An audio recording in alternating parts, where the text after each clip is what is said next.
कि रोड में कांवरियन के भीड़ लगल बा कि जानी चलावा तेज पिया ड्राइवर हो कि ड्राइवर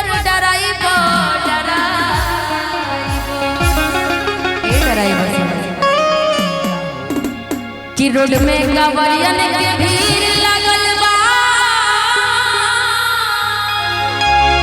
कि जानी चलावा तेज पिया ड्राइवर हो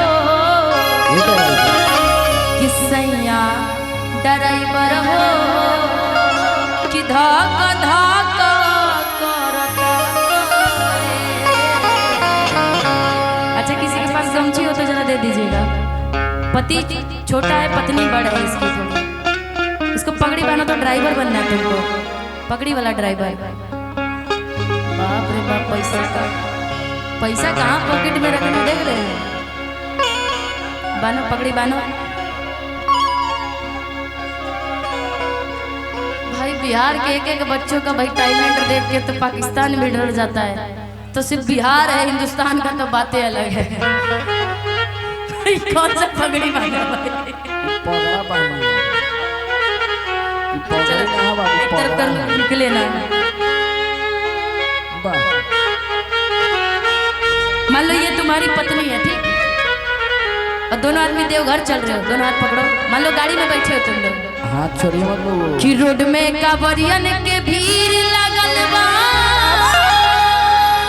तुम मत बैठो, तू काहे बैठा? तुम्हारे हाइट के बराबर मिला रही थी उसको, तो तुम भी बैठ जा रहे हो। तो अब वो बेचारी कहाँ जाएगी नीचे? मंच तोड़ के नीचे जाना पड़ेगा उसको। कि रोड में कांवरियन, तुम चुप रहो, तुम पति हो, पत्नी वाला तुम्हारे शरीर के अंदर कोई ऐसी चीज नहीं आनी चाहिए। पत्नी वो है, ठीक, तुम पति एकदम साइलेंट मूड में रहो, भांग भांग पी रखे हो, ठीक। कि रोड में कांवरियन के भीड़ लगल बा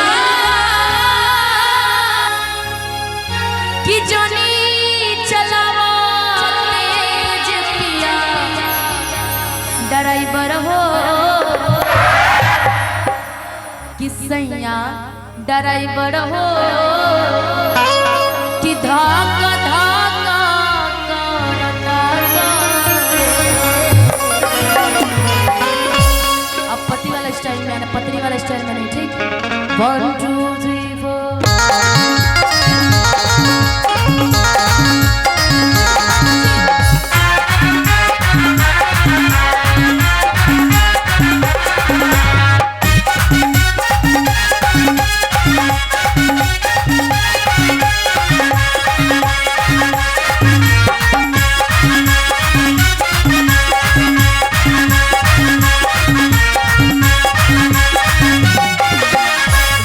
कांवरियन के भीड़ लगल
नया स्टेरिंग धइले बार ओमे मानवले फिर से नया स्टेरिंग दबाना ठीक। नया स्टेरिंग धइले बार ओमे मानवले पिया डराई किसिया डराई करो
अभी तुम जा ऐसे तो चल